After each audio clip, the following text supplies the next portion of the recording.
buenas tardes chicos, Dios me los bendiga. Podemos empezar un nuevo día presentando las actividades, ¿verdad? El día de hoy tenemos dos actividades dentro de la actividad 1, muy bonitas, muy interesantes, que de seguro a usted también le va a gustar y va a disfrutar mucho haciéndolas, ¿verdad? En este momento, chicos, ¿verdad? Vamos a presentar las actividades que están programadas para el día de hoy. En este momento, aquí están las diapositivas presentando las actividades. El nombre del proyecto que vamos a trabajar esta semana se trata de resolver conflictos que me permiten convivir en paz y armonía. Ese es el nombre del proyecto que trabajaremos en el proceso de esta semana. Y el tema para las actividades del día de hoy, en lo que refiere a la actividad número 1, en el área de lengua y literatura, es identificar los conflictos y problemas que existen en mi entorno, donde nos rodea. Allí vamos a identificar aquellos conflictos. Es lo que trata la actividad número 1. Y para ello, antes de presentarles la actividad, bueno, la guía nos propone dos conceptos en los cuales vamos a detenernos a leer para poder entender qué es un conflicto. Según la Real Academia de la Lengua, un conflicto, bueno, pues es un problema en cuestión de materia, una discusión, las que consideran que en todos los ámbitos de la vida están presentes, ¿verdad? En las relaciones entre las personas existen conflictos, por supuesto que sí.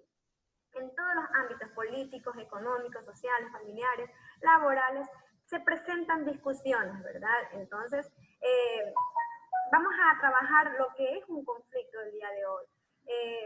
Tanto en la familia, ¿verdad? A veces se presentan conflictos y a veces por situaciones que realmente no tienen suma importancia, ¿verdad? Pero se presentan conflictos. Y para la Escuela de la Paz tenemos otra definición de lo que es un conflicto.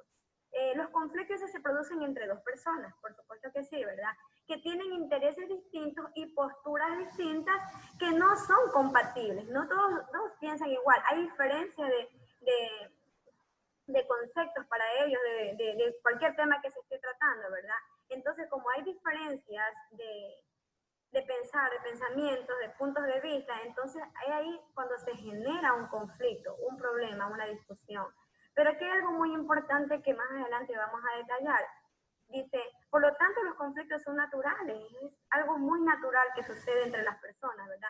Entre las relaciones entre personas, y deben ser diferenciados en situaciones de violencia y maltrato. Una discusión por el mero hecho de que no estemos de acuerdo con alguna situación, no quiere decir que esto nos conlleve a la violencia, al maltrato, no tiene que ver. Nosotros como personas, como seres humanos, ¿verdad?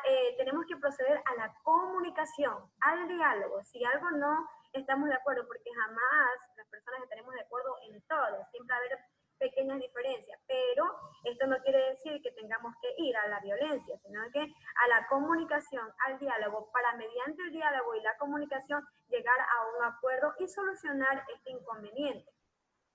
Como les dije, ¿verdad? Estos dos últimos no deben ser justificados por ninguna o bajo ninguna circunstancia, mientras los conflictos pueden solucionarse mediante el diálogo. Ya lo dijimos anteriormente, ¿verdad? ¿Y qué tiene que ver estos conceptos o qué tiene que ver el conflicto, la discusión con las actividades de hoy? Tienen mucho que ver. Miren chicos, aquí me dice, como vimos en el párrafo anterior, ¿cuál párrafo anterior? Aquello que habla de la discusión, del conflicto. A esos párrafos nos estamos tratando. Existen varias definiciones de conflicto, ya lo vimos dos y hay muchos más, ¿verdad? Crea 3 definiciones propias. Usted, de su mente, usted va a crear 3 definiciones propias y escribe un ejemplo de cada definición. Vamos a suponer, para mí, ¿qué es un conflicto? Un conflicto son diferentes puntos de vista acerca de un tema entre dos o más personas. No están de acuerdo, ¿verdad? Y por no estar de acuerdo, bueno, se genera un conflicto, una discusión. Un ejemplo sería algo muy normal que ocurre en casa. Vámonos a los conflictos que ocurren dentro de casa. Por ejemplo, cuando en nuestro hogar hay varios niños, ¿verdad? Siempre se genera una discusión a la hora de ver televisión. Vamos a poner eso como ejemplo. Por ejemplo, uno de los hermanitos dice, dame el teléfono, dame el control, yo quiero ver caricaturas. El otro le dice, no, tú ya viste, dame el control, yo quiero ver una película. O el otro dice, no, pásame, yo quiero ver la novela. Y se genera un conflicto. ¿Por qué? Por una situación de televisión, algo tan insignificante. Pero como como nos recomendaba anteriormente, ¿verdad? En este ejemplo, siempre debemos estar abiertos al diálogo, a la comunicación, buscar una solución para que esto no nos lleve a la violencia. Entonces usted me va a poner una definición de lo que quiere decir conflicto y al frente me lo va a dar con un ejemplo. Cada definición debe ser distinta, ¿verdad? Y al frente llevar un ejemplo. De repente usted puede poner un ejemplo de lo que es un conflicto dentro del ámbito laboral o del ámbito político. Y al frente me pone un ejemplo. Esto es lo que tiene que ver con la primera actividad, mis niños. Siguiendo y continuando con nuestra segunda diapositiva, hay un dato muy importante que la guía me propone a parar allí para poder dar lectura, ¿verdad? Y dice aquí, este dato importante tiene que ver con las habilidades. Céntrese muy bien en lo que dice. Una persona tiene una habilidad cuando es capaz de realizar algo de manera eficiente, por supuesto. No todas las personas poseemos las mismas habilidades. Hay muchos tipos de habilidades y muchas personas lo tienen, ¿verdad? Y esta habilidad es cuando nos damos cuenta de que es una habilidad, pues cuando la desarrollamos de manera muy eficiente, ¿verdad? Somos muy capaces para desarrollar cuando otras personas no, ¿verdad? Entonces somos hábiles en eso. Y así la habilidad se puede entender como una destreza o la disposición para ejecutar una acción correctamente. A veces yo digo, uy, pero es muy fácil para ella desarrollar aquella actividad. A mí no, a mí se me complica. Es porque esa persona tiene la habilidad para ello, ¿verdad? Y aquí vemos un ejemplo. Si aplicamos esta definición de las habilidades a la razón humana, dice aquí podemos hablar de la habilidad del pensamiento. Muchas personas son muy hábiles en su forma de pensar, en su forma de las capacidades intelectuales, ¿verdad? Y dice que serían los procesos mentales que nos permiten adaptarnos a la realidad.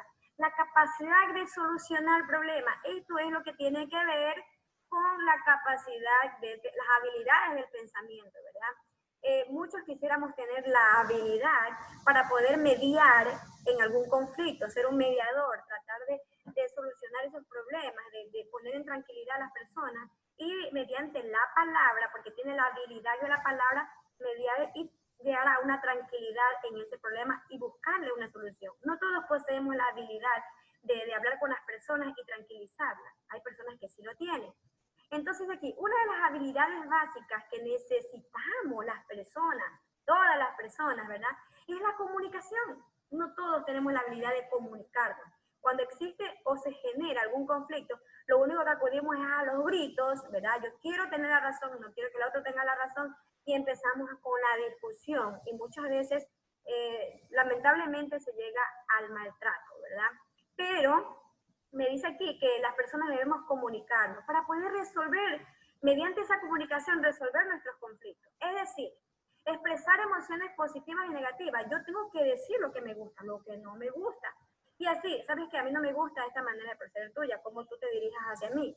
Conversando, comunicándonos, ¿verdad? Peticiones, críticas. A veces muchos conflictos se han generado por las críticas. Hay personas que dicen, no, es que yo te lo digo para que ya no lo vuelvas a hacer. Sí, pero hay maneras para hacerlo. Una cosa es generar una crítica constructiva y otra ser una persona que critica para destruir, ¿verdad? No le dice de manera, con palabras amables, de que de repente se equivocó en esto y que mañana lo puede hacer de esta manera para mejorar, ¿verdad? En este aspecto de su vida, ¿verdad? No, hay personas que ya lo critican para poder hacer sentir mal a esa persona. Eso no tiene que ver con ninguna crítica constructiva. Para desarrollar esta habilidad, ¿verdad? Existen técnicas y una de estas técnicas, se llama la exposición oral. ¿Qué es lo que usted va a desarrollar en esta actividad? Una exposición oral. Y bueno, usted mira, ¿qué es una exposición oral? Muchos de ustedes han hecho exposiciones, ¿verdad? En sus colegios, ¿verdad? Con diferentes tipos de temas. Muchos de repente han expuesto ante un público algún tema cívico en un minuto cívico, ¿verdad? Mucho lo hacemos. En este momento yo estoy haciendo una exposición oral. Y dice aquí, una exposición oral consiste en hablar en público. Para ello también hay muchas personas que tienen mucha habilidad para hablar en público. Utilizan una fluidez de palabras. Ellos se sienten muy, muy bien haciendo porque esa es su habilidad. Las palabras se generan rápidamente porque tienen la habilidad de comunicarse en público, ¿verdad? Se consiste en hablar en público para explicar un tema o una idea con la intención de informar. Eso es la exposición oral. Para poder explicar esta exposición oral, se debe explicar de manera clara. Una exposición oral debe ser clara para que la gente nos entienda. Debe ser sencilla, no utilicemos términos tan complicados que de repente las personas no nos van a poder entender, ¿verdad? Y de manera ordenada, debe llevar una secuencia para que se pueda entender también. Generalmente la exposición tiene 3 partes que usted debe tener muy en cuenta, ¿verdad? Porque es lo que va a desarrollar en esta actividad. Primero es la introducción, segundo, el desarrollo y tercero, da una conclusión de ese tema. Lo que yo hago aquí, por ejemplo, yo siempre empiezo con una introducción, les comienzo dando a conocer qué tema se va a tratar el día de hoy. Hago una introducción a la clase, ¿verdad? Es lo que usted también va a hacer en su exposición oral. Segundo, desarrollo. Comienzo a desarrollar todo el tema que usted va a realizar, explicando cómo debe desarrollar cada una de las actividades. Antemano siempre les explico sobre los conceptos del tema que se va a desarrollar, para que usted tenga una idea clara. Eso se llama un desarrollo de una exposición oral. Y luego tenemos una conclusión. Cerramos concluyendo para qué nos sirve ese tema, por qué lo vamos a realizar. Una pequeña conclusión. No debe olvidarse que debe llevar su exposición oral. Y la actividad me dice aquí, realiza una exposición oral dirigida a tu familia. A su familia le va a exponer. Hay muchas personas que tienen miedo a hablar en público. Pero aquí me gusta mucho en esto de las guías que al finalizar cada proyecto nos pide que usted exponga su proyecto a su familia. Es una manera muy bonita de poder perder ese miedo. Muy importante que usted lo haga. De repente el docente no está frente a usted para darse cuenta si realmente usted aplica ese paso que nos da la guía, que es de exponer su proyecto. Hágalo, practíquelo. Y verá que usted perderá el miedo. Y llega un momento en el cual usted va a presentarse al colegio, a presentar una exposición oral o de repente un minuto cívico. Usted va a ver cómo va a tener una fluidez de palabras, se va a desenvolver muy bien. ¿Por qué? Porque ya ha practicado de antemano. ¿Y qué mejor que hacerlo con nuestra familia? No tenemos miedo a hablar ante nuestro papá, nuestra mamá, ¿verdad? Entonces, usted va a comenzar a practicar en su familia. No se olvide de hacerlo. Es verdad, el docente no está viéndolo, pero usted practique y verá que es una muy buena manera para que usted sea un buen expositor. Más adelante les presento aquí algunas técnicas que se utilizan dentro de una exposición oral. Dice, ¿cómo realizar una presentación oral? Aquí hay algunos pasos que yo les invito a que ustedes lean para que lo puedan desarrollar de manera eficaz. También tenemos cuáles son los errores más comunes dentro de una exposición oral. Tenemos aquí total nerviosismo, es verdad. Hay un poco de nerviosismo al hablar en público. Dice aquí, una inadecuada presentación personal. Debe haber una adecuada presentación personal. Y aquí le invito para que usted vaya leyendo, para que no cometa estos errores. De repente se presentan algunos problemas. En el caso mío, de repente yo sí tengo un problema en mi equipo en el cual, como dice aquí, voz baja y mala modulación. De repente se me sale de mis manos, que de repente en mi audio se sube y se baja el tono de voz. Pero como usted lo va a hacer en vivo, ahí directamente con su familia, usted va a saber que va a manejar muy bien, va a modular muy bien la voz para que su familia le pueda entender su exposición. Y les invito a leer estos pasos que yo les dejo aquí, que es de suma importancia para que usted pueda realizar una buena exposición oral. Eso es todo, chicos, con respecto a lo que tiene que ver con las dos actividades del área de lengua y literatura. Bendiciones, chicos, y les deseo mucha suerte en estas dos actividades que a mí particularmente me gustó mucho, lo que es la exposición oral. Dios me los bendiga.